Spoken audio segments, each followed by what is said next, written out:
All right, it's past 7 o'clock. I want to call to order the September meeting in Windsor Township Board of Supervisors. I'd like to invite everybody to stand and say the pledge of allegiance. I pledge allegiance to the flag of the United States of America and to the republic for which it stands, one nation, under God, indivisible, with liberty and justice for all. Thank you.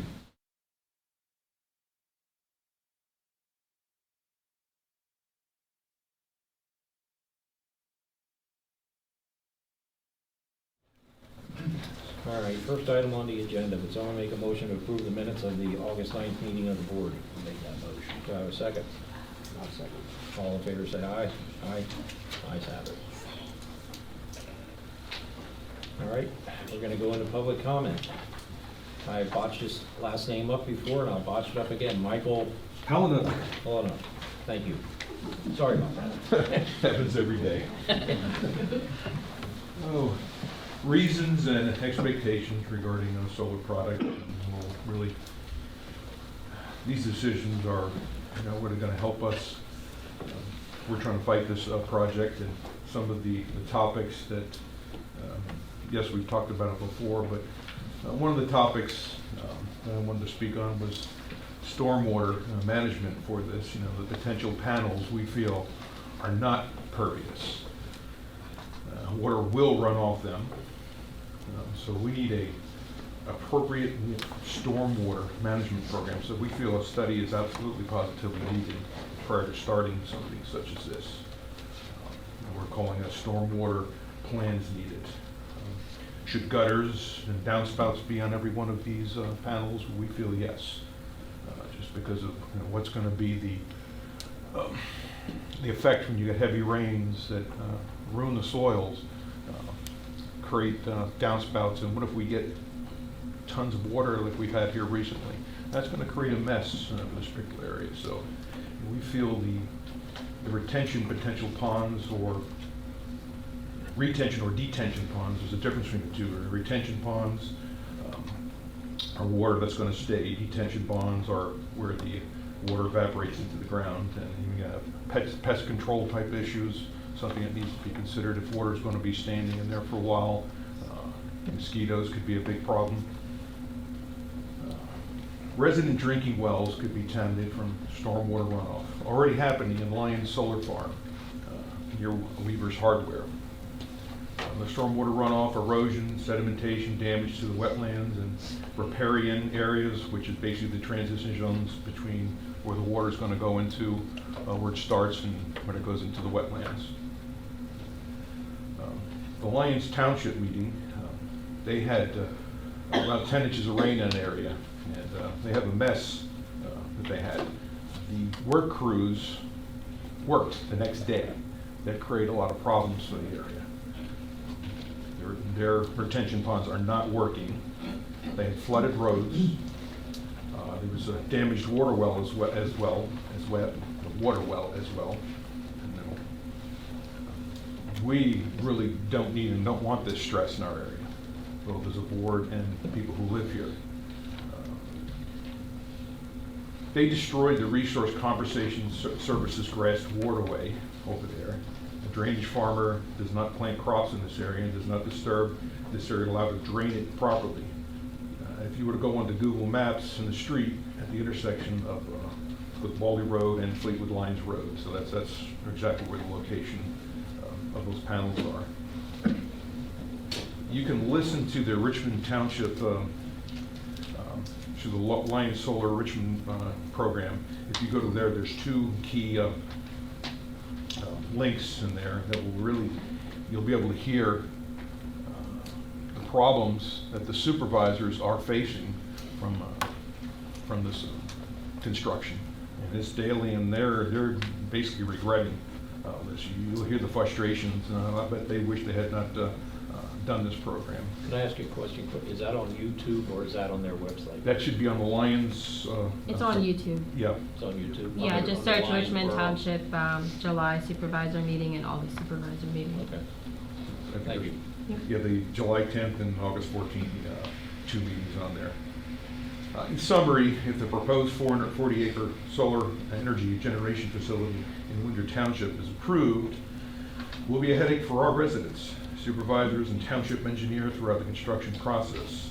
There are only 4 home sites are on Weaver Road, are only directed by the Lions project, but ours, you've got 4 times that larger for our neighbors to deal with up in there. So our terrain is much more hilly, so stormwater issues will be even greater as water gets accelerated when it flows heavy from heavy storms. That's all I have for the moment. Thank you. All right, thank you. And Laura, you're next. Say it, come on, let me hear you say it. Yeah, you got it. What he said. Good evening, gentlemen. Thank you again for listening. We want to talk about better places to be building solar generation facilities, or solar farms, if you care to call them farms. There's a bill right now introduced by Senators Mastriano, okay, I can't say this one, Bartolotta, J. Ward, Dush, and Gebhardt, encouraging solar panels be installed in brownfields, abandoned mines, capped landfills, warehouse rooftops, parking facility canopies. There's tax credit encouragement to put them in more logical places than arable soil. It will also prohibit solar installations on agricultural Class 1s and Class 2 soils.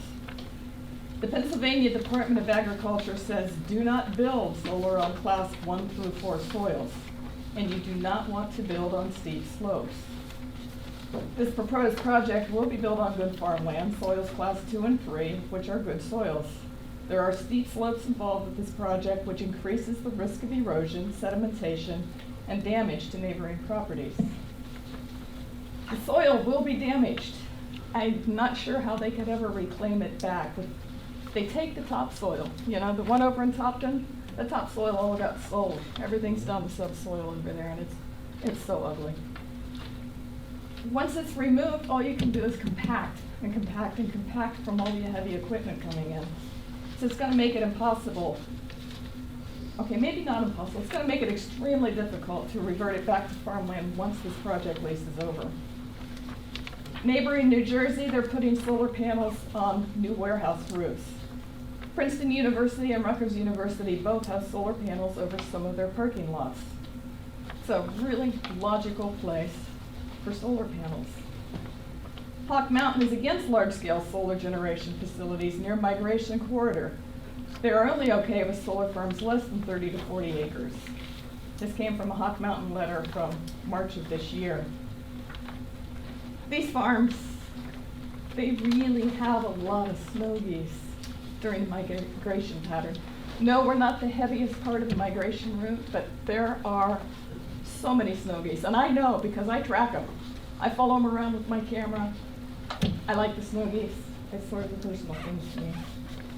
Birds can get injured or die if they crash into these panels. Research is showing that birds can see the glare of the panels and they mistake it for lakes and ponds. And native plant species mixed in under the panels, all right, it can provide benefit to insects, but it also serves as an attractant to insect-eating birds and draws them into areas where they can cause injuries to said birds. Plus, the fencing of these large solar areas will act as a barrier to the natural wildlife movement corridors for amphibians, reptiles, deer, and other mammals. That can affect population survival. Wildlife, especially the deer that used to forage through these farmlands, will now have to find new food sources. Not a problem for the deer, but a problem for the neighboring farmers. It puts more pressure and a smaller area for those farmers. And not to mention people's gardens and yards. Yeah, we all know that. Other concerns we have would be road damage, with hundreds of tractor trailer loads coming in and out. We did the math on how many trucks it's going to take just to get the solar panels in, and that doesn't even count all the stuff that has to come with it. It's a lot. That's a lot of road damage. Glare issues affecting drivers and school buses. Last week at 2:30 in the afternoon, I was driving from the Kutztown area down toward Fleetwood and was literally blinded by the glare at 2:30 in the afternoon, passing that solar panel field. And no, not all the panels were facing toward me. There were just several sections. And it was worse than like when the sunlight hits somebody's windshield coming at you and takes you out for a moment. It was pretty bad. Ongoing maintenance might require water if they need to clean the panels, keeping vegetation alive during dry spells, which, you know, that would need to be done because any kind of a drought situation can cause fires, and we don't need to be burning our neighbors. Vegetation under the panels must be mowed, obviously times when we do have rain. And long term, what happens to the solar panels if they're damaged or come to the end of their life? How will we know soil and water are safe? Preserving Windsor Township, protecting our farmland and our open space. We are a scenic township that is part of that large bird migration corridor. Moreover, farmland has been reduced across Pennsylvania at an alarming rate in recent years. Conserving remaining farmland for food supplies and wildlife directly benefits local communities in the long term. We believe industrial scale development should be steered toward township industrial zones according to zoning plans and not allowed in farming and forest lands that are so critically important for both humans and wildlife, or within important bird areas such as the Kittatinny Ridge Corridor. We are not against solar energy. It's all about location, location, location. Let's put it in an appropriate place, not in arable soil. And as an aside, people keep asking, and we're all wondering why minutes are not being posted on the township website. Or if they are, do we need a password? I don't know. Here. Actually, it's Ryan's father that does all the posting for Yeah, us. it should be on there. Okay. Hold on right now. Great. I thank you very much for listening to me. All right. One more time. All right, thank you. All right, Maria Balthaser.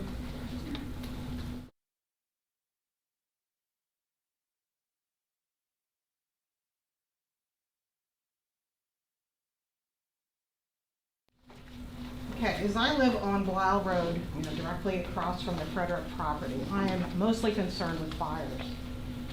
I think I've stated before, anybody that lives on Blau Road knows the wind comes across that field to us. So my main concern, I think everybody can state that, is the fire. The other thing is, we don't have our own dedicated fire department, and I know that the volunteers are also dwindling. People years ago, they used to have, nearby industries, they used to let their employees leave if there was a fire. That's no longer the case. So like I said, just the sheer number of volunteers anymore is diminishing. So again, we don't have the ability to put out any large-scale electrical fires. In addition, a lot of the solar companies are saying that you allow the solar panels to burn. You don't even put them out because of high risk of electrocution and actually, additional damage to their equipment, So that is an issue. There are some foams that I think that can be used, but again, they're toxic to the environment. And again, any fire is going to create toxic smoke. We all know that there's toxic chemicals in the panels. And again, to reiterate, there's about 50 properties that are adjacent, very, very close to these solar fields. If they were in the middle of nowhere, it wouldn't be a problem, but anything that happens there is most likely going to affect our properties. The other thing that just came up that I was made aware of is, like in New York State right now, just this past summer alone, they had 3 solar farm fires. They had the first one in May in the East Hampton energy storage location on Long Island, the second one in June in Warwick, and the third was in Lyme, New York on July the 27th. They think it started with battery storage. Now I know we're not, at this point, they're not talking battery storage, so I would make sure that there's some language somewhere that at any point they cannot add the battery storage. They're not quite sure yet. The fire is still under investigation. But when the fires happened, the residents within 1 mile of the fires were told to either shelter in place or evacuate. So we're talking 1 mile. You know, we are, what, 100 feet, yards, whatever. You know, we're going to be extremely close. So again, they were directed 1 mile, had to shelter in place because of possible toxic fumes. Their solar companies basically told them to let the fire burn. In 5 to 7 days, the batteries will burn themselves out. Imagine 5 to 7 days, all the toxic fumes that are in the air. Again, right here, you know, our properties are right across the street. So whether, you know, somebody wants to dispute the property values and all that, you know, I'm really concerned about my health and well-being. The governor, Governor Kathy Hochul, actually created an interagency fire safety group to examine these solar fires, you know, what they can do to prevent them, you know, to address them. So you've got the governor of New York there already, you know, looking onto the fire. So I think we need to maybe learn from other people's mistakes before we go down that same path. You know, I think we're at a good place where there are people ahead of us that are, you know, put in these solar farms. Let's learn from their mistakes and not repeat them. The other thing is about the property taxes. I know there was some large numbers that were talked about for, you know, that was going to come into the township. We did some kind of a review, and I noticed that, you know, property values don't necessarily increase. Like if we buy a new home today and it's $100,000 versus $50,000, you know, the tax, your property taxes don't automatically increase with that new dollar value. So those in clean and green would have to pay rollback taxes one time only. You know, so I guess that would be an extra tax that would be paid, but it's not going to be the millions of dollars in tax revenues that they've been talking about. The other thing is, you know, Mountain Trail Solar is basically a subsidiary of that Leeward Energy, which is a subsidiary of Omers. I just looked them up again today, and Omers' mantra is, you know, they are stewards and guardians of the retirement income of deferred and retired municipal employees across Ontario. I mean, that is what the mother company cares about. It's, you know, they're putting in these solar panels, you know, to get their 30% subsidy, to put money in their pocket, to move it on forward to Leeward Energy, to ultimately make money for the retirement people. So at the expense of our environment, our health, and so forth. So, like I said, definitely not a big sell in my book. The other thing too, I just want to quickly, because again, I went on their website today and we keep hearing about the glare study and that there's no glare and everything else. And it's funny, and I wish we could pull it up now, but we have no internet. But I did print a copy. This is their website showing the solar panel. Yet what do you see in the solar panel? I see the sky. And it's pretty ironic to me. I mean, like I said, this is from their website. I printed, this was a quick summary that they have on there, and I'll give it to you. But if you can see, there's clouds.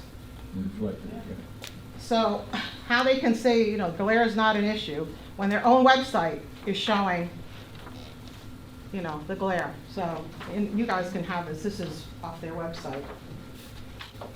Another thing is on just this past Monday the 11th, a different solar company called Brookview versus Mountjoy Township, who is, they're still trying to fight conditional use hearing.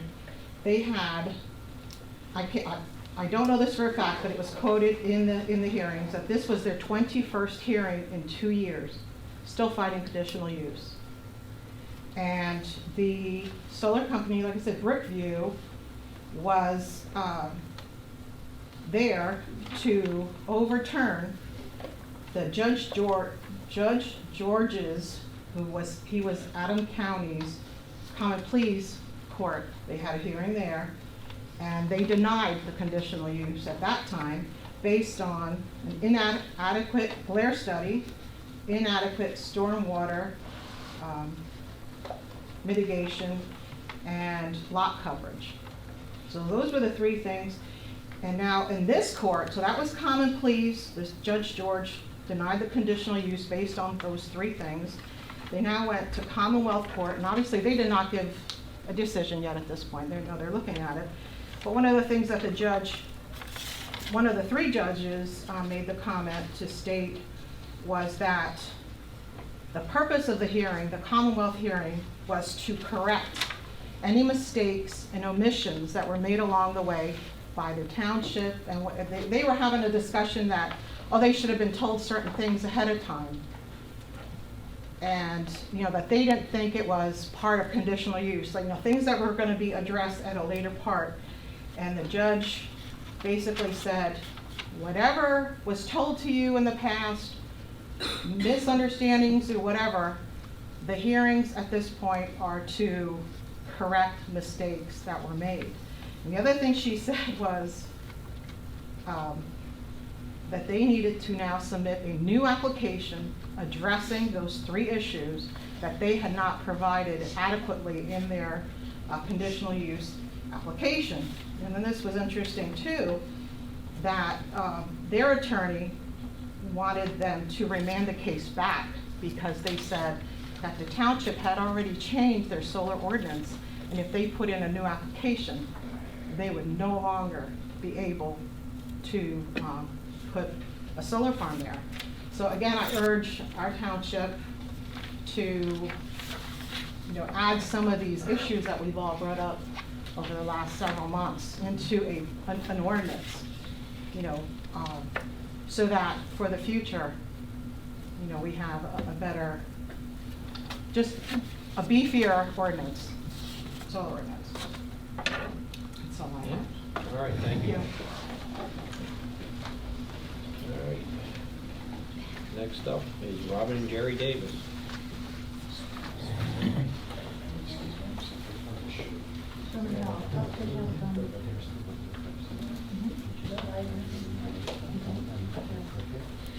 That was a You guys- mistake, I thought we were signing. Oh, okay. Sorry. You didn't have any, okay, that's fine. All right, next up, Robert Hoffner. Just sign. I was just signing in. Oh, you for just, the- oh, okay, all right, no public comment, nothing? All right, No, I don't want to repeat something over and over. okay. Yeah, I mean, and there, all these points that you brought up tonight are great points. I mean, I wrote them all down in that stuff, and it's stuff that I'm worried about. So when we have the conditional use hearing, it's open to the public. These are questions that you guys want to ask viewers. All right, if that's it, we're gonna go on to reports, financial status. Okay, very briefly, if you have a handout. The second to the last page shows revenues received as of today. Again, just to point out, line item 3.1.1, real estate transfer tax, that's higher. That's higher now, basically halfway through the year, than it was most years. Earned income tax revenues are definitely a little bit above what was budgeted. If we look at the bottom where it has total revenue or income, in all three accounts, total income received as of today, $696,015.49. If you go then to the last page shows expenses as of today. You notice that the big item of expenses is line item 438, road maintenance. Of course, the $380,000 is the total of the two, but as of this evening, we will be approving the road projects that were done so far this year, and that's in the right-hand side, the $270,184.33. So that is the large main expenditure for this year as far as road projects. Total expenditures, because of that, at this point, $718,558.77. Anyone on the board have questions concerning finances as of today? No. Okay. Thank you very much. No. All right, zoning officer, Mr. Westner. I don't have anything new besides, I just was like, I think I said on email about the Crispin Lake situation. Went over that in full. Like I said, we're gonna have a couple meetings yet to remove some of the items that he still has to take care of, but the permits were addressed. And I doubled the fees because they were all done without permits. And then the other two, I have citations for high grass and the magistrate. Is Ivan kind of getting the gist of what's happening? I think so, I believe so, and I thought he was gonna be here tonight, but I obviously don't see Ivan? I don't see him. No, I don't see him either, I'm sorry. So I thought he was gonna be here tonight to discuss conditional use. There are some items we have to discuss, for example, with the conditional use going to age qualified, you know, Yeah. he wants to clarify the people that were there prior to getting the conditional use, so. I haven't removed the one complaint with the 25-year-old. He's finding another place for him, but we haven't really removed because it's, you know, the condition, it's before the conditional use was put in. But the threeplex was made after, I mean, that was just made with no permits. And it's supposed to be single-family home. And does he realize that we're just not gonna sign his plans until he gets? Yes, his yeah, ducks he in a row? realized that, I think that's why he took care of it. He had me out there, I did 3 inspections that day, but we still gotta remove that. It's gotta be complete, he only Yeah. removed one apartment. Yeah, well, in your email, it said they gotta give him time to move Yes, the people. that's They have what so many- that's what I was talking about. So much time to move out. Mhm. Yeah, Yep. okay. All right. Does anybody else have any comment for Ryan? No? All right, thank you. All right, engineer and SEO, Mr. Unger. Okay, everything that is, my report is listed as other business or new business on further down, so it'll be addressed under, at that time. Okay. And no SEO report? I forgot it. I dropped that. Okay, well, and we'll talk about what Ron's in when we get to that. Yes, that's part of Yep, it, yes. okay. All right, any other comment? No? All right, thank you. Roadmaster, what do you have, Ben? Western Paving was here at the beginning of August to do the scratch work on Sunday Road and Hess Road. Mowed the shoulders for the second time. We also did the PennDOT shoulders. So I told Craig those were done. Reports were here and blacktop the pipe areas. So that's pretty much what the month was catching up on everything. So. And I did talk to Jeff Becker. He seemed relatively pleased with what happened. He said he's still getting water in his driveway. I said, you know, there's nothing we can do about that. But The I other saw him day, at he Hamburger Fest. The other day, he actually got water in his yard too. Yeah. It washed up over and stuff, so. But I don't know what happened there, but he has leaves and debris up in his yard right at the intersection. Oh. So I don't know if it was coming and Just that somebody much. drove and it pushed it up, or we might have to make that higher there. Okay. Other things to mention, I'd like to rent the big crack sealer from Sealmaster, like the end of October, beginning of November, and get 4 pallets again. That should actually, I think, if it goes like last year, we should finally make it around the township for the first time. So, Were you gonna do the patches that I want to do with the little. along with it? No, Oh. I'm gonna have that done probably next week. Okay. Yeah, I just saw the pavement when I came in. Yeah, Something I want to sealed. do it, but with the rain now, I want to try to let it dry out before we do that. Second one, solar covers for the standby generator posts over here. I had painted them and paint's not sticking to them. So I had looked around. Now, I might be here. The smooth ones. from Uline are actually the cheapest. You know, we're about $600 when we wanted to do it. It'll actually come to about $550. Like what he's holding, just the smooth ones, they're $43 each, plus shipping and then taxes. So it comes out to like $540 for those. If you want the red, two little red reflective stripes around them, those are $50 each. But then there's a place called Traffic Safety Store. They have those with the reflective tape for $38 a piece. So they were actually cheaper than that. So it depends on which ones you want to go for and stuff. That close to the road, would we be required to put a reflective tape on it within so many feet of the edge of the cartway? Public road or your driveway coming in? Public road. Yeah, it's actually closer to our driveway Is it? than the road. You're outside the right, you're outside the right of way though, Yeah, right? yeah, they're outside the road. No, as long as you're outside the right Okay. of way, you should be fine. And go with the ones without. Do they have, this other place, do they have the ones without the stripe? Yes, but they are actually $45 or $2 more than Uline. Well, are we gonna pay shipping from Luton?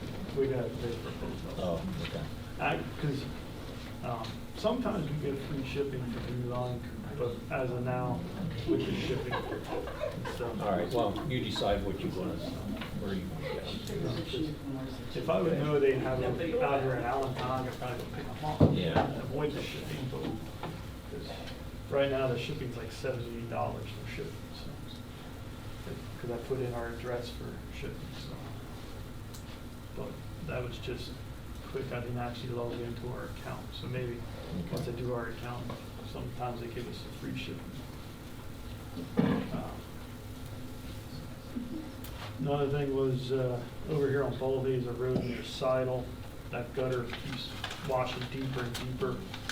So when reference were here, I'd asked him to look at it, give us a quote, for 180 feet of the gutter there, the worst part of the gutter.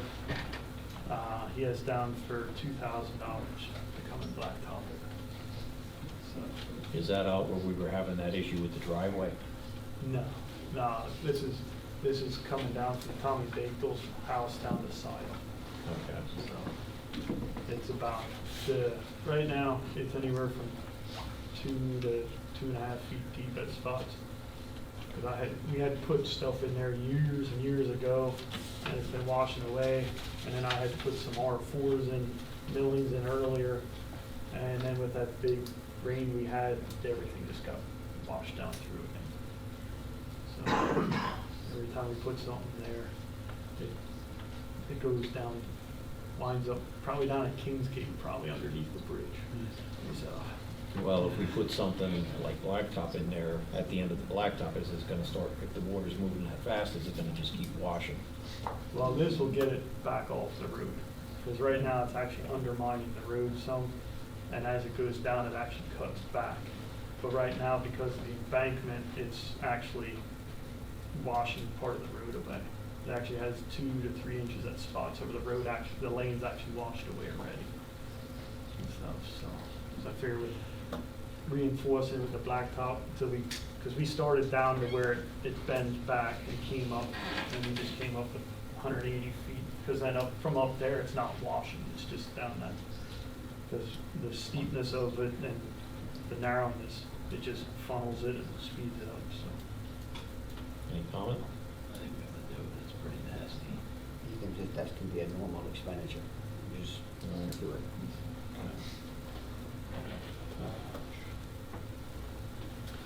For next year's work, I'd like to order 150 Lego blocks from Four Winds. Over along Mountain Road, there between, just down from Stewart Lane, going from Stewart Lane down towards the horse farm. Right now, we have a 6 to 8 inch wide shoulder there. Because over the years, everything keeps pushing in from the mountain and it keeps pushing it over and over. Same thing down just north of Chrisman Road of the lake entrance. We have 8 inches of road there, well, shoulder, before it drops in 2 foot. So if anybody gets off the edge of the road there, they drop it. And that's the same thing over there and stuff, so I don't know. It's gonna be too high. It'll give us, I'd like to put it in so at least we have 1.5 feet, some spots maybe 2 foot wide shoulder and stuff.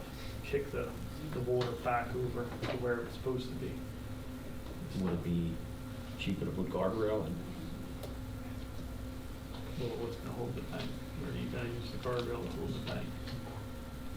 Well, the Right guardrail now- would be right at the edge of the road. Well, I mean, no, that's well, this is trying to undermine the road. It's going down the gutter and trying to undermine the road. on the north side of Mountain Road. Yeah. So, there where, Stewart's. Let's kids- get together and go out and look at it, because I was told that Four Winds hasn't run a load of concrete out since last October. No, they, Are they even, so they're not even they're making moving, blocks, are they're they? moving forward, yep. They're using what's left in that, the stuff make that was blocks. left in from when it closed Yeah. last year in August. It was full of cement and it was getting rock hard. So they used that and poured the blocks this year. They want to get the portable in over winter Mhm. and stuff. They're actually, they had 2 portables to move in there. If they put the original one in, that's gonna go between the scale house and the road, like where they pour the Mhm. blocks now. Yeah. If they bring the new one up they bought from Tennessee, they're gonna level the original cement plant and put it back there, because it's taller. So they're afraid it won't go underneath the bridge. So that's this Windsor project is shifting that around and stuff, so. But that was. Yeah, let's go out and look at that first. And also with, another thing, with doing all this work with the stones and the shoulder work, I'd like us to look into one of those conveyor belts for the back of the dump truck. Because either we gotta dump into the loader and try to dump out of the loader, or use the 550 and drag everything off the side of the truck and stuff. Yeah, we have the hydraulics on the back of the truck for the spreaders. So, Ian Coots does them, and so does Trius out of Quakertown. They're the 2 local ones that install them. Tilden got theirs over winter last year. Tilden got one, and they said it was just over 10 grand from Coots. Because you gotta put a bar on the back of the truck for it to pivot on and stuff, place it. It uses the same attachment as their spreaders, and they have the same spreaders as ours and stuff, so. But I wanted to see what them 2 get bids for. Yeah, get some So, kind of price. Either be an HTC or a Swenson, which our spreaders are Swensons. Is it gonna be stainless steel? I have to look, you can get them painted. Swensons or- are usually stainless Yeah, steel. You can get them Their painted or spreaders are. stainless, yeah. Yeah, you want to go stainless. And then, truck 6, October is inspection for that, so. It shouldn't need anything, but you never know. Stuff, so. And then when do you wanna get the letters out for the tree? I'll have them for hopefully next month. October, you want, so we'll talk to them in October? Yeah. Okay. I had said something to him about Mhm. sending the letters out again for tree trimming this winter. I'll get a list of roads again. That seemed to go pretty good Yeah. last year, so. Yeah, as long as it helps, it's worth the effort. It seemed like they did, because some people actually did trim their trees before we got there, which Mhm. I wish more did, but. Well, they are their trees. Yeah. Any word on line painting? We keep getting pushed because of the weather. Okay. Who was that company that was in that did just redid Old 22 out in Edinburgh? It was Berks something. I think it's actually the same crew, but Was it? I think. Yeah, because I didn't recognize the truck. I thought you would, who you talk to, International or No, Interstate? it's, but Berks A1 traffic control. Okay, Is what I told is that what her. it was? Okay. So, Yeah, and I just think saw. I missed when they went through here but then I did see the truck, and I think it said Berks Avon. Yeah, it was Berks something, I don't remember exactly what it was. But I talked to the guy almost weekly and stuff, and yeah, we'll get to you, as soon as the weather Yeah, cooperates. that's all right, yeah, the weather's been goofing everybody up. So, All right. Any other comment? No? All right, thanks, Ben. All right, we'll go to the park. Do you have anything new there? If the weather would have cooperated, we would have the lines painted on the basketball. I know Carolyn is bending my ear today. So I got it pressure washed and I got it laid out, and then I realized they changed the weather forecast on me. And because it says it's supposed to have 24 hours with no major wetness. Well, I was gonna cut it real close with Yeah, just coming week's supposed to be dry until Thursday or whatever. But she saw you were working on it. Yeah, I had it pressure washed, I had it all laid out. I'm hoping I clear sprayed the major marks, so I can just come back and lay them out Mhm. and stuff. I don't have to lay the whole thing back out, I'm hoping. Or pressure wash everything again, so. Yeah. All right, it's moving along. I appreciate what you did on the sign at Edenburg. You made some letters for us. Oh, you heard about that? I know, I Yes. saw it. So, Yeah, Josh actually sent me an email and said that he tried to get the other letters from McCuckey, and he had no success there, but then he said you went up and made some letters. He actually questioned me at the planning, who put letters up? I have no idea. And so, Yeah, I don't know. I said, I know who made them. So, Yeah, thanks for doing that. Yeah. Yeah, it looks good. it's been long enough that they were missing. Yeah, and I did talk to Roger about the lights at the pavilion, and I talked to Mike Kirsch. We're trying to figure out how we can do this. We were gonna we wanna decide, it's on 3 circuits right now. We can put all those lights on 1 circuit as long as they're LED bulbs, because it's not gonna use that much electricity. And we were thinking about maybe taking 3 or 4 lights out of the loop and hooking them to an electric eye. That way there would always be a little bit of light underneath the pavilion. It might deter any kids from messing around in there. And stick the other ones on a timer and a switch. We just gotta figure out which way we wanna do it. And we're gonna have to put a sign there and tell them they have to turn that switch off. Otherwise, they'll come back on, So we're working on that, but I did talk to Roger, and Fatima had the lock in her car. So I'm assuming it's back on the door. I don't know.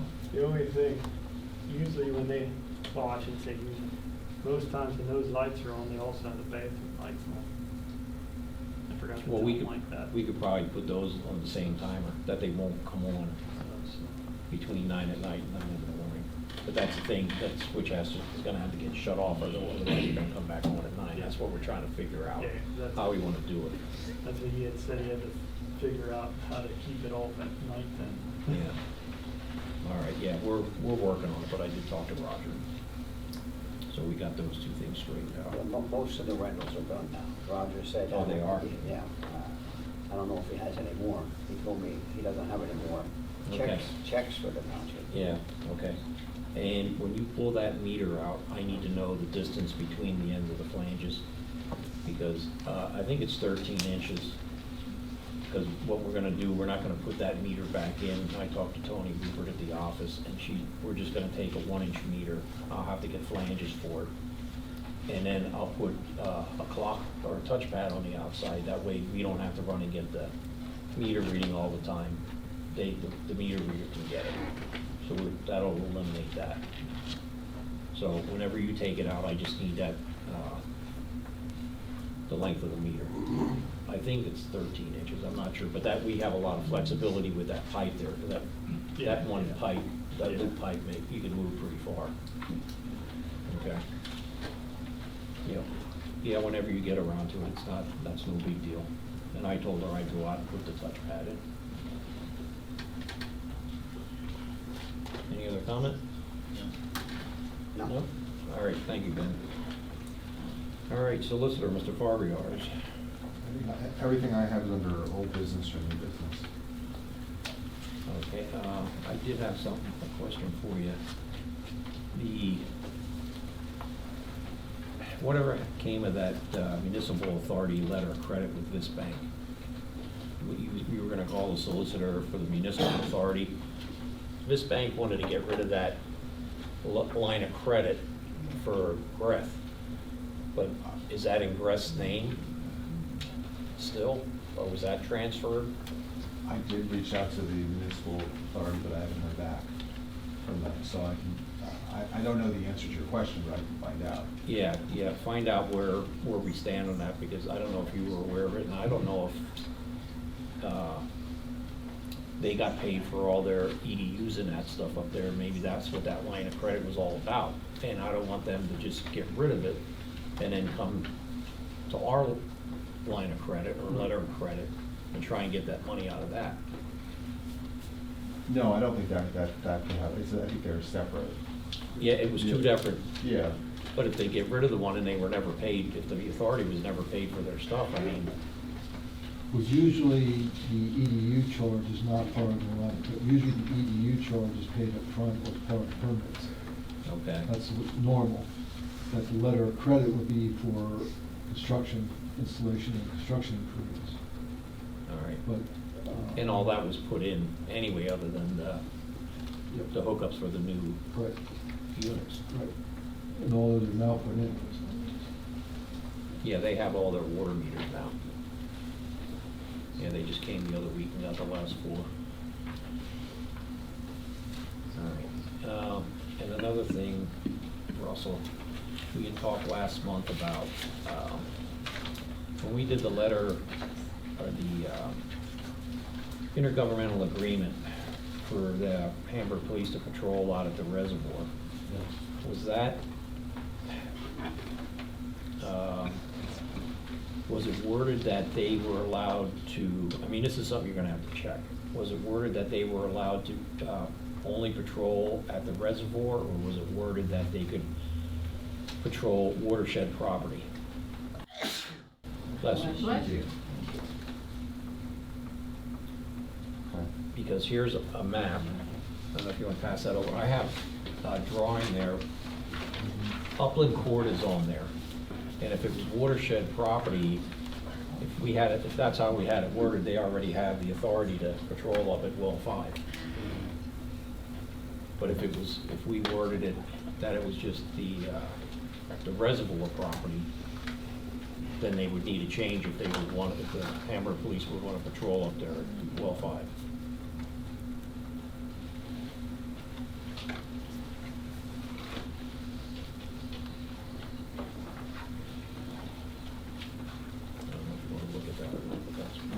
That's something. Yeah. And they may actually own part of the authority might own that road, or a good portion of it, because it comes down to 5th Street.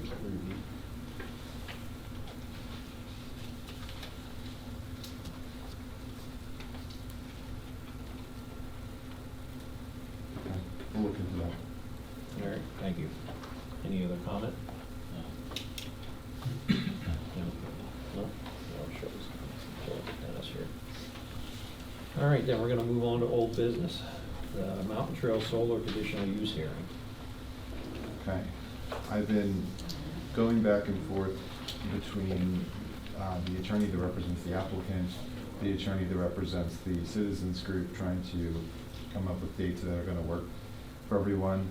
And at this point, we're going to be advertising for October 18th at 6:30 for the first hearing. We know that it's going to probably take more than one night, so I've been trying to also get some backup dates. And I wanted to talk to, I've sent emails out, but I wanted to look at October 24th and October 26th as backup dates.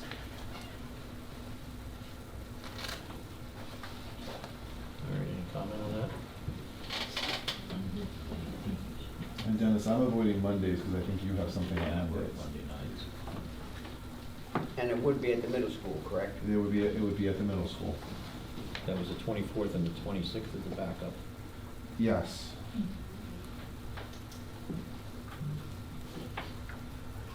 I'm free both, I can do both those dates. Okay. And then. And have you heard from Steve about them at all? I believe the 18th is fine with Steve. I can double check on the 24th and 26th with him. Is he gonna be able to come in person, or is he gonna try and Zoom in?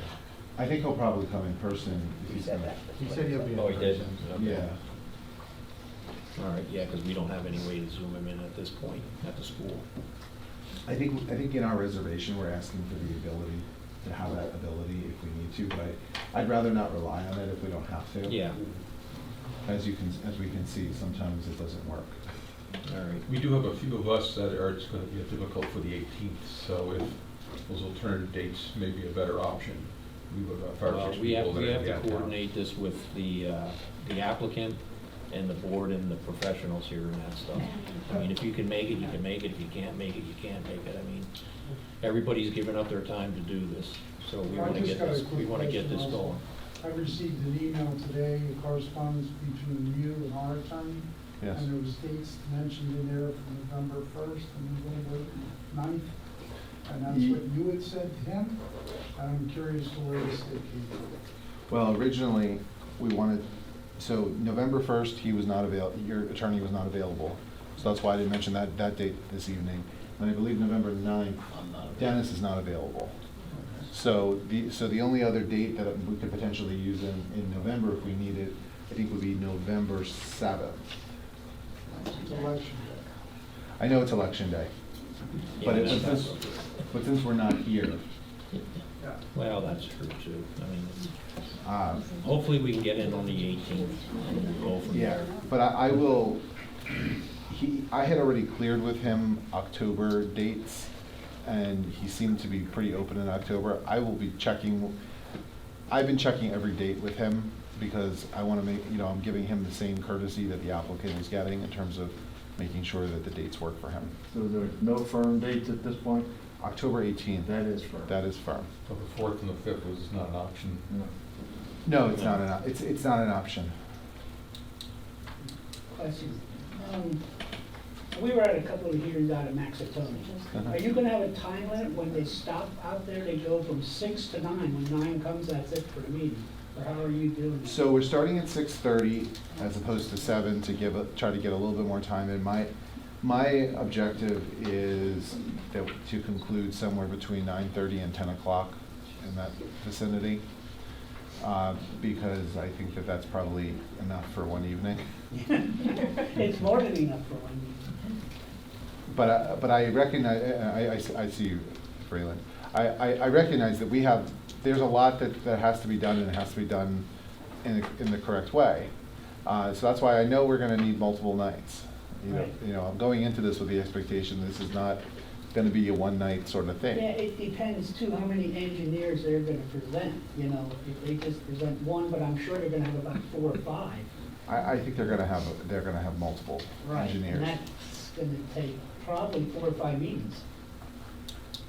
We'll see. It's gonna take, he has estimated to me that it should not take 4 or 5 meetings. It also depends on what how long cross-examination is, and it's gonna take what it's gonna take. We're not looking to rush anything. I did want to start on October 4th or 5th, but unfortunately that wasn't, the issue there is that the plans are being revised by the applicant and we don't have them yet. And so I can't schedule a hearing for early October when we don't have the revised plans, because it doesn't give us a chance to review them and doesn't give the citizens group a chance to review them. Are there certain dates that the plans expire that are current? It's not that they expire, but they are revising them, and I've asked them for a firm date when they're gonna submit them by the end of September. Well, if they revise them though, do they not have to start over from the beginning? No. I don't know that I haven't seen the revision, so I can't tell you. I think what they're doing is they're revising the stormwater calculations in accordance with the feedback they got at the Planning Commission. So that's what I've been told. I don't have any. I don't know. I haven't seen them, so I don't know otherwise. Currently, does Leeward Energy own any property in Windsor Township? I can't answer that question with any sort of authority. Okay, I don't so know. I'm reading your revenue on here, and I'm reading here that Leeward Energy, I paid $6,616.45 for subdivision fee to the township. That's permitting, right? Those are the permitting fees Yeah, for that's- what, that's for the, standard. for what they're doing. Okay, and just down the subdivision fee? Yeah, Yeah. it's just, I that's mean- just, They pay a lot of fees to look into this. yeah. Yeah, so historically, if I was to build a new barn on my property, I'm asked how much the value of the project is. And my permit goes according to the value of my building. This is separate. Yeah. That's not the same fee. This, Well, the $6,000, permit fee. the $6,000 is a subdivision escrow for the engineer to look at it, the plan engineer. The permit fee you're talking about will come when they give me an actual plan and I type up a fee based on the construction cost of the project. That'll be between, like I said before, $10,000 to $20,000. Yeah, I'm real concerned with that because the value of the project compared to the value of the permit fee has to be realistic. You know, if they're building this multi-million-dollar project, and then, you know, where's the permit fee? How is that gonna? I do it straight out of the 2018 IVC. I Okay. use the International Building Code as the PAUCC. Okay. All right, and then my one other question was, I did an awful lot of reading for your ordinance and things like that. And somewhere in there's an ordinance that says if there's a large project being done in the township, that the supervisors are requested to visit the property. Somewhere in there, I could look up the code or whatever, but I did read it. So if you're not familiar with it, Craig, I could look it up again and bring it in. But what I'm requesting is that the three of you guys, the supervisors or the decision makers here, would either walk or get permission from the landowners involved in these two properties.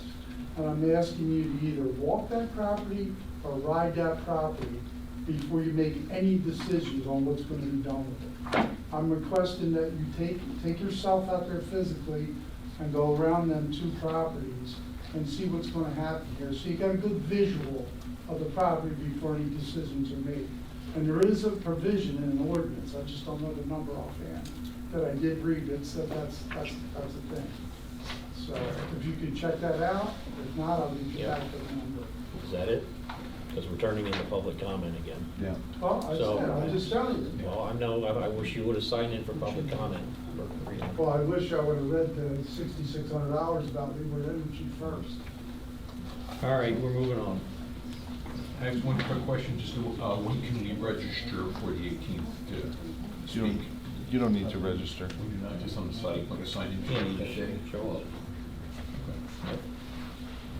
All right, Joe Phillips, 200 Hess Court, waiver request.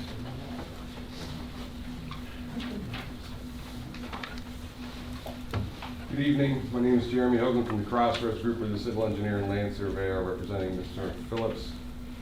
We were here in front of the board a month ago and discussed this project. This site's located at 200 Hess Court.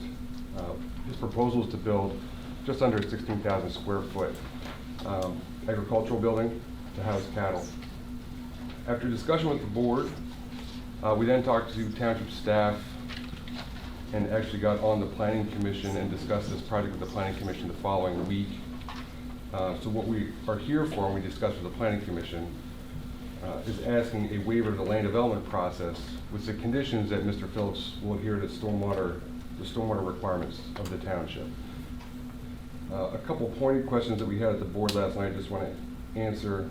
I'm sorry, last month, but I just want to answer. There's a question, is this an intensive agricultural use? The answer is no. The intensive agricultural use is defined as raising more than 5 animal units, which I understand is about 1,000 pound animals, 1 animal unit, roughly 1 cow. More than 5 units per acre. Mr. Phillips has 46 acres. His intention is to have no more than 100 cattle, which is less than half of what he would be allotted, and still be a non-intensive use. I'm happy to answer any other questions. I don't have to get deep into this unless you want to. I'm happy to answer any questions you may have. The planning commission recommended that the board of supervisors grant a waiver that they do not have to go through the land development process. With the condition of, But they have to have the stormwater. Stormwater review. Right, and of course an escrow, you know, for payment for the engineering review. Right, which the applicant agrees to. The applicant Yeah. agrees to that. any comment on that? All right, well, they did what we asked them to do. They went, took it before the planning commission, and they reviewed it, and, Mr. Chairman, I'd like to make that motion. all right, and I'll second that. All in favor, say aye. Aye. Ayes have it. Thank you very much. All right, thank you. All right, next item is Ron's construction ready-mix plan. I'll grab my plan board out and I'll call it right. Thank you. I don't know that I'll set this up. The room's a little full tonight, but it's here if we need to discuss it. My name is Evan Sowers. I don't believe I was at the last Board of Supervisors meeting. I was on vacation and Scott Kronborg stood in my place. Yeah, this plan has already been through the Planning Commission. Actually, that was through the Planning Commission back in February. The Planning Commission had recommended consideration of the waiver letter dated February 7th, 2023, as well as approval of the plan. We had sat out several months because Berks County Conservation District hadn't given us any feedback on our E&S NIPD's approval, so we thought it prudent to get a better feel for how they were going to review on the project before we got a plan before the supervisors to be considered for approval. That happened in the early summer.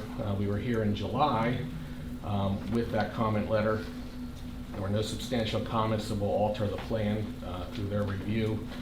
However, we were, this being our first land development process with Windsor Township, we were unaware that Great Valley came off as the Planning Commission engineer and SDE would be the engineer for the supervisors. So at the time we were here in July, SDE hadn't had the benefit of having the plans. We immediately sent the plans over to SDE. In the 2 months since we've been here, some developments have occurred. One is we sent a cost estimate over to Mr. Unger's office to review. I haven't heard an outcome on that, but I'm sure they're reviewing that, and you know, I can say on behalf of H&K, we'll mutually work with Mr. Unger's office to arrive at a correct cost estimate that's acceptable to the township. We've also applied for our holding tank permit. The application was sent to Scott McCaffrey of SDE, along with the appropriate fees and plans and technical details. In addition to that, we've also learned from Berks County Conservation District that our comments have been accepted and they're completing their last review phase of that. And we are moving ahead with our PennDOT low volume driveway permit. We have submitted a scoping application. That's where PennDOT would come out and determine if a traffic impact study was needed or if there was any other constraints. Submitting our traffic data. They reviewed the scoping application, came back and said that the traffic impact study would not be necessary and that we can proceed ahead with our low volume driveway permit, which we are doing. So I'm standing here before you tonight on behalf of H&K, asking that we consider the plan that was recommended by the Planning Commission. I think you have some conditions you probably want to talk about. There are some conditions. One is we still need to review the holding tank maintenance agreement. We also need an improvements agreement as well. But I think, and then we would also need to condition the approval on the receipt of the final approval from Berks County Conservation District. But otherwise, I think we're Good shape. In good shape. The cost estimate's being reviewed. It looks good, correct? We'll finalize that. We have a holding tank permit that's ready to go with the understanding that there's also a holding tank installation and maintenance agreement, which is standard. The agreement that I have here, that H&K provided is standard holding tank, pretty much DEP's standard agreement. Very few comments on that. I'm sure they'll agree to this, so it would just be a condition then of your approval. What does PennDOT consider a low-volume driveway? Yeah, so there's a couple different tiers. Minimum use would be less than 25 vehicles per day. Low volume would be 25 vehicles per day, I believe up till 1,500, and we're well below the 1,500. Of course, on my house. Above that, then there's medium and high volume. I don't know offhand, but there's, Yeah, I'm not so much concerned about the driveway, but it's the intersection at Old 22 and Monument Road. As far as pulling out there, because you know what it's like to pull out. Sorry, I didn't hear the beginning of what you said. Well, I'm not so much concerned about them coming in and on and off the property and that stuff. It's the traffic and what's gonna happen up at Old 22 and Monument Road. Because if you look to the east, or the west, yeah, you can only see past 300 yards maybe. Mm-hmm. Do you see that as being an issue? Yeah, that should be addressed as part of your planning review process. If that is something that is not adequate and there's a slight triangle issue that needs to be addressed, then that should have been addressed with your plan review. And since they're both state roads. Yeah, that's the thing, they're both state roads. Well, I mean, see, your HOP isn't at that location. Right, the HOP is further away, so,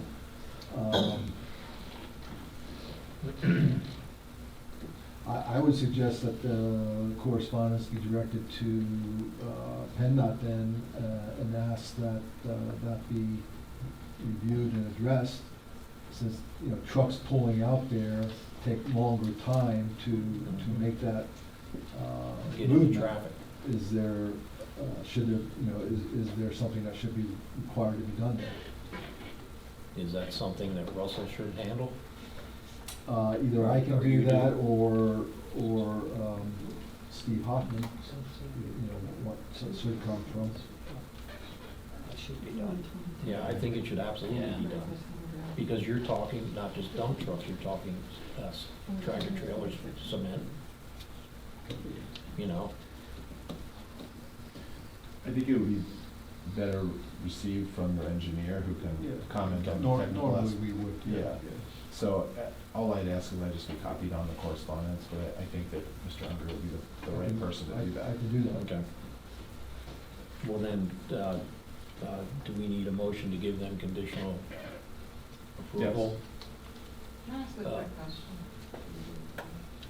Go ahead. We're not gonna do this all night. Go ahead.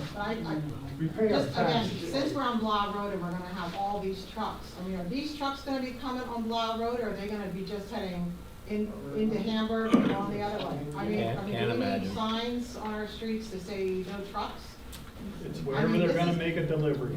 I'm sorry? It's wherever they're gonna make a delivery. A contractor can buy ready-mix concrete from them, they can deliver. They had to deliver for your foundation, the neighbor's foundation, Yeah. and stuff. Yeah, you may We cannot- see mixers on We there. cannot keep them off of your road. Yeah. But the fact that they're gonna be there, again, is more traffic on our roads, right? They're making deliveries. They had to make deliveries Exactly. before. We're moving on. We're moving on, Bruce. No, I just want to know, we had asked this before and this should be answered. Is this temporary or permanent? That's the only thing I want to know. As We long were as they told wanna two stay, different things. as long as they wanna stay in business, it's up to them. No, that is a difference. Temporary. At first we were told a couple years, then later on we were told 35 years. That's a big difference, Dave. That should be answered. They can be there as long as they wanna be there. Oh, sir. boy. What's the ordinance? All right, we're moving on. Listen, we're moving on. We're not doing this all night again. Everybody has an opinion about something. I was told I couldn't have a home tank in this township. So where is it in the ordinance that you can have one? That is not correct. The DEP regulations allow holding tank for a commercial operation that is generating less than 200 gallons per day. Residential is totally different situation, but DEP regulations state you can have a holding tank without a holding tank ordinance. Commercial property that's generating less than 200 gallons per day. So who's going to monitor if it's less than 200 gallons a day? That is being calculated based on the number of employees they have, and that they will have to, as part of this holding tank agreement, they have to submit their pumping receipts to the township. I can't see. Okay? All right? So that's your answer. So it's okay not to have an ordinance for it, and it's a DEP Regulation. and they're allowed to do it. Correct. But residential people are not allowed to do it. Residential is a different situation, correct. Residential, if you have an existing malfunctioning system, then you can have a holding tank. But for new construction, no. All right. So we need that in the form of a motion. Yes. Or I'd like to make a motion that we give them conditional plan approval. I recuse myself from voting because Okay. You can- You also need the waivers as well. All right, I'd like to make that motion. Do I have a second? All in favor, say aye. Aye. Vote 'em One out, recruit- that's what one I recruit. said. Vote them out. There are also waivers to be considered. First person that dies at the intersection, you remember who approved it. Just remember it. Keep it down in the audience. Just remember it. We're conducting this meeting. Public comment is over. Freeland, it's over. I made the motion. Dennis seconded. Then you recused yourself, and this is with conditions. All right.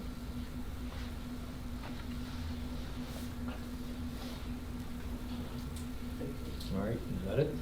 The waivers. And, yeah, he said, Oh, is that included? you in want a the motion? separate motion for the waivers? No, if it was in the motion. Yeah, he that's put fine. it in, he put it in. That'll Yep. all be included. Can a resident see a picture of the proposal? All right, is that all? That's all. Thank you all for your time. I Thank you. appreciate it. Could you take your picture back for him? Sure. Appreciate that. All right, we're moving on. Blue herring plan. We already talked about that. We're working on issues there. When they get there.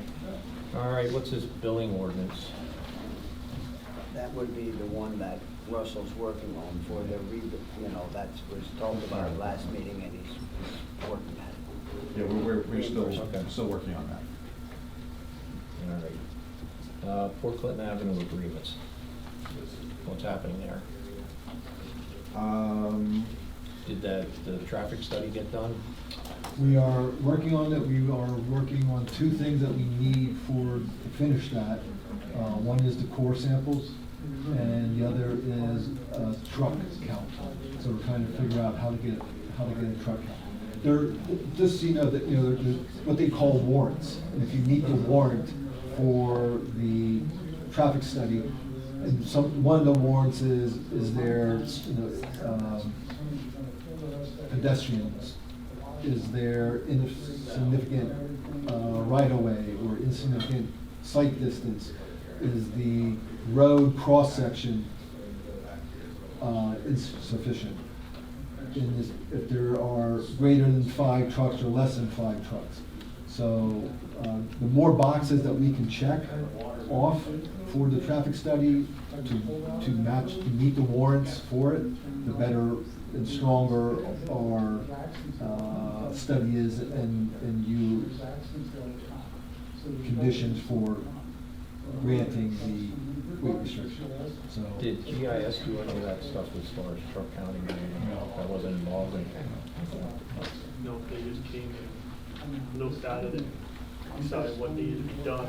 They didn't, because that would have came under contract with them. So. Okay. All right. Any other comment on that? No? All right. All right, we're moving on to new business, the road project payments. just to follow up on that, Dave, we are providing and getting ready to put in for the LSA grant for that work again also. Okay. So that is being worked on by Pamela and will be submitted for the next meeting, October meeting, you'll have to have a resolution prepared, which I have a sample, and I'll share that with Russell. But there will be a resolution for your October meeting for that LSA grant. Okay. For what again? The LSA grant. Yep, yeah, gotcha. All right, road project payments. Road project payments, that's me. Okay, so I gave you copies of payment applications for both contracts. Contract A, which was with H&K Group. That project came in under budget by $29,330.27. So there is a change order to correct the contract amount and to decrease the contract to by the $29,330.27. Contract amount is $74,309.53. The change order is signed by the engineer, by the applicant, and by the township. I would ask for a motion authorizing the chairman to sign that change order. I so move. I'll second. All in favor, say aye. Aye. Ayes have it. Then we also have an application, it's payment application number 1. It is marked final, so this should be a once and done application or payment to H&K Group in the amount of $74,309.53. I'll make that motion. Do I have a second? I'll second. All in favor, say aye. Aye. Ayes have it. Then we had a second contract for the oil and chip portion, that's contract B. That was with Asphalt Maintenance Solutions. Again, we came in under contract amount, so there is a change order decreasing the contract by $2,194.50. New contract amount is $195,874.80. Again, the change order is signed by the engineer and by the contractor. So I'm asking for a motion authorizing the chairman to sign the change order. A second. All in favor, say aye. Aye. Ayes have it. Then we have a payment application number 1, again marked final, payable to Asphalt Maintenance Solution LLC in the amount of $195,874.80. I'll make that motion. Do I have a second? All in favor, say aye. Ayes have it.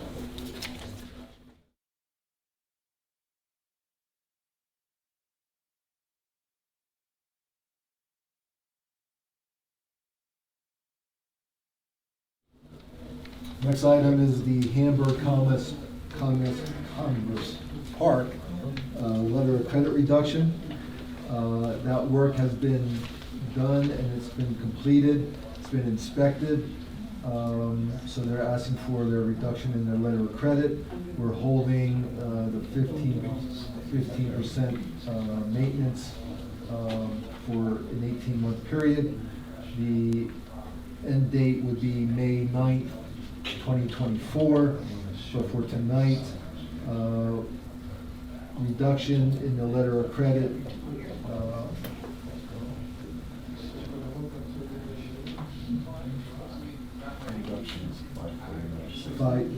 $549,694.96, and that retains $97,004.99 for the 15% maintenance period. So, and that maintenance period was started November 9th, 2022, correct? Correct. 2022, with expiration date of May 9th. Mr. Chairman, I'd like to make the motion that we approve that reduction and retain the 15% as stated in the correspondence. One second. All in favor, say aye. Aye. Ayes have it. I'll second that. All right. All right, the county convention is gonna be in Ole on October 19th, and you said you needed to know by the beginning of the, I have to know, we have to October. notify who would be attending by the end of this month. well, yeah, like I told you, we have that conditional use hearing. I probably won't go this year. How about Becky, do you know if she's gonna go? I'll ask her. Yeah, I'll give you, and I have to contact the auditors, with that. Mhm. So I'll give her a call and just indicate that she's let me know as soon as they can. So Okay. so I can forward that material, all right? Yeah. Next item, 320 Hefner Road Solar Project. We received the letters from the county. They're starting the process to go in front of the planning commission eventually through land development. Just so you know, the legislation still didn't pass. Remember, we put that in the conditions before. So the legislation still hasn't passed, so they're getting everything ready. They're meeting with the Berks, well, they sent all their stuff to foreign. Did you get these letters, Russ, at all chance?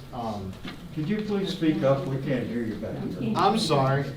I'm just letting you know that the 320 Hetner Road solar project, which already had the conditional use, we had that prior, I believe. This is all being sent to the county and planning commission, and everything they sent right now, they're just trying to get their NPDS permit, and they're trying to meet the county standards right now. And they're just setting everything up for our planning commission. So they just sent letters back and forth. And we only received letters from the planning commission. Thank you. You're welcome, sir. Sorry, I'm not a No, very that's all right. I get yelled at home. All right. All right, then we'll go on to other concerns. We heard from the county FEMA hazardous mitigation. That's it. Yeah. Yeah, What's that's that? just, this is something that, for Ryan or Russell to look at, if that's something that applies to us.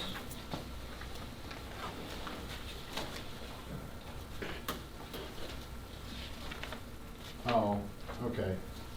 Yeah, this is just, you probably look with it too, it's the FEMA grants is if your stuff's being built, and, I mean, if you need assistance with, you redo your floodplain ordinance and stuff like that. I don't think we need to. No, we don't. Yeah. I'm just saying, they send that to all the municipalities. It's generic, they send out to all municipalities. If you're doing work on your floodplain ordinance, it is eligible for a grant for reimbursement. Okay. But none of your floodplain lines have changed in the township? Okay. All right. Is that it? No. Yep. Okay. Comcast business billings. What's that? We received correspondence that a lot of it can now be electronic. So we're gonna have to just review it as to if the billing we do right now is of course all by paper, mail. Did you ever see what the start date on that was so we can drop cable? 'Cause I didn't know if we had an initial period that we had to keep it for 3 years or whatever, but We have to we check want into to. that. We don't need the cable. Yeah, we're gonna drop that. So see when we started that thing, that account, and see if there was any time period I'll that we can investigate get out. Yeah. From doing the same thing in my house. I have one other concern, and this is for Tom. Raymond Avenue and Southeast Drive. They have another sewer line sinking. And I went out and took a picture of it today after we had that rain. Plus, there's 1.5 inches of water sitting in the street, and it's on the crown of the road. So it's probably 2.5 inches deep, because it's right in the center. It's Raymond and what again? Southeast Drive. Here, you want to pass that over to him. Did you look at? The authority's gonna get, Did you look at those ones on Maple? there's a lot of little ones there, but this is pretty big. Yeah, but that's The problem is the kids are playing in the water in the middle of the street. Yeah. You can scroll through, I took a couple pictures of it. But like I said, there's 1.5 inches of standing water in there, and it's on the crown, so there you might as well add another inch. And it's right, maybe 15 feet from the manhole. Right. So I don't know if you wanna say something to Ty about it. Yep. Pass it on. Okay. I mean, Kyle was out the one day with me, and he's aware of it. Right. But if you wanna pass it on to Ty and see what they have to say. That's the center of the road. So like I said, that's 1.5 inches, and there's probably another inch above it that it sank. And I know the line's pretty deep there. All right, any other comments or concerns? No? All right, I'd like to make a motion that we pay the bills. Do I have a second? All in favor, say aye. Ayes have it. All right, I'd like to make a motion that we go into executive session. Do I have a second? Have a second, all in favor, say aye. Ayes have it. This was.